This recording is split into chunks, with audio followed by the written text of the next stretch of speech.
only takes one thing. It only takes one decision to absolutely change your life, for the better or for the worse. It only takes one really good friend to make that one introduction to completely change your life. It only takes that one friend to say something incredibly mean to you that completely demoralizes you and causes you to have crippling insecurity. It only takes one person to change your life. It only takes one decision to change your life. Point is, you only really need one thing. That is the lesson that I learned today from my boy. Shout out to the boy Matt Lee. And I think it's such an interesting idea, such an interesting frame. Because if that is true, if it really only does take one thing to swing either way, either bad or good, it's very important to be conscious of every single decision that we're making and being very intentional with the decisions we make. For example, what type of people are you surrounding yourself with? What type of people are you meeting? New people, old people, etc. What type of things are you filling your time with? And it's literally like even the smallest decisions, right? It's that one decision to be like, okay, like I'm gonna become healthy and no more junk food. I'm gonna sleep on time. I'm gonna set an alarm, sleep during that time. And the beautiful thing about it is that you get to make that decision yourself. No one is forcing you to do anything. No one is forcing you to do this, that, be healthy, be fat, whatever, right? You get to choose. You get to choose to make that one decision. Because all it takes is just one thing. And what's funny is that I actually have this thing that says I'm working on my one thing. That's a little bit different. It means like focus. But I think it gives a lot of hope. I think it gives a lot of hope, because if it really does take one thing, then you're one thing away from making that big breakthrough, right? It just might come a little bit later.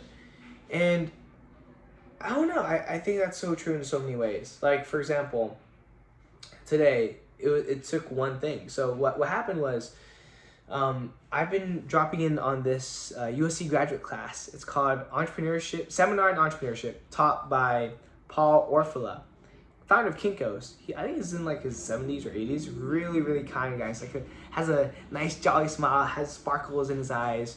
And it was in that class where I was able to meet this guy that was the founder or co-founder of Haas, a clothing brand company. And I was able to chop it up with him, talk with him, because he's near my age. He's 23, I'm 22. Yet he's achieved a significant amount of success. That's subjective, that's relative, I know. But for me, I think he's very successful in more ways than one. And I have the opportunity to speak to him because I dropped in on that class. And I've been dropping in on that class, right? Not just like, the past couple weeks, not just the past couple months, but I dropped in for the first time in November. I made that one, all it took was one thing. Me going to that class, knowing nobody, and be like, yo, can I join your class? I'm an undergrad. Can I join your graduate class? And drop in. I said yes. And I think that I may have, knock on wood, I may have made an introduction with that co-founder with one of my good friends, and I think that when they work together, it's going to be such a beautiful thing. Like, it's genuinely like a match made in heaven, a match made by God, like handcrafted by God. And there's so many like times, like situations like that, where it's like all it took was one thing for someone's life path or a situation to completely change. Like, completely change. And again, the whole point of this is, I think, to be very intentional of everything that you do. Because if only one thing can change your life, then we should probably be wary of everything that we do. And I don't know, I just feel very blessed. Things are looking pretty good for it's been a tiring past 48 hours, not gonna lie. 2 nights ago, I got 3 hours sleep. Last night, I got 4 hours sleep with 1 hour nap in the afternoon. Or 45 minutes, sorry. And tonight, I'm probably gonna get like 5. And it's a gauntlet. I have like a project due, and I could have skipped class. Imagine this. If I made that one decision to skip my graduate class, I'm not mandated to go. Like, I'm not taking it for credits, right? But I went because I wanted to learn. And if I hadn't done that, then I wouldn't have met this guy. And I'm hitting the gym with him on Sunday, which I'm very excited for. But man, I think I think there's so much to life. And one thing that I also learned is that actually a lot of different things. Oh, I need to just splat out my lessons one day. I guess I'm kind of doing that right now.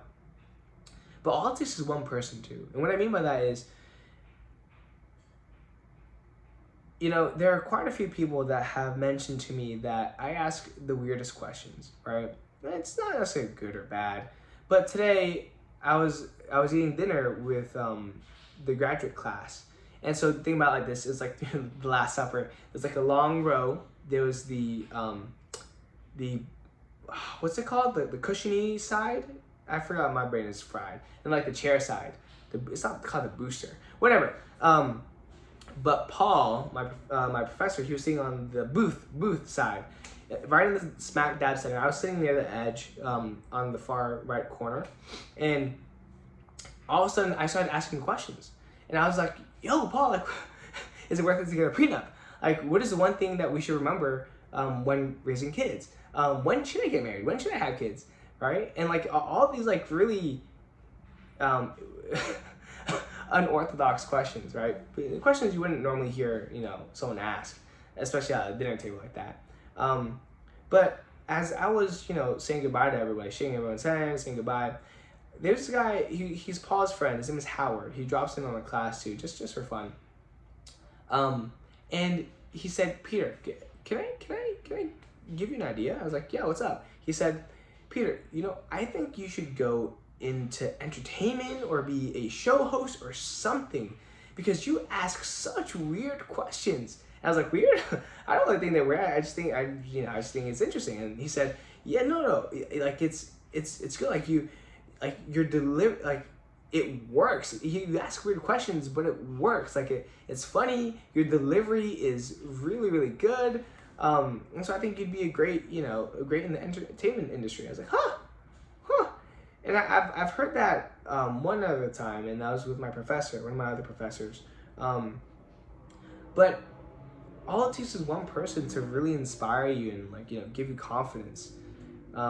Because again, like there have been moments in my life where that same exact feature of me that really makes me me, which is me asking these very interesting, weird questions, it's been frowned upon, even by my closest friends.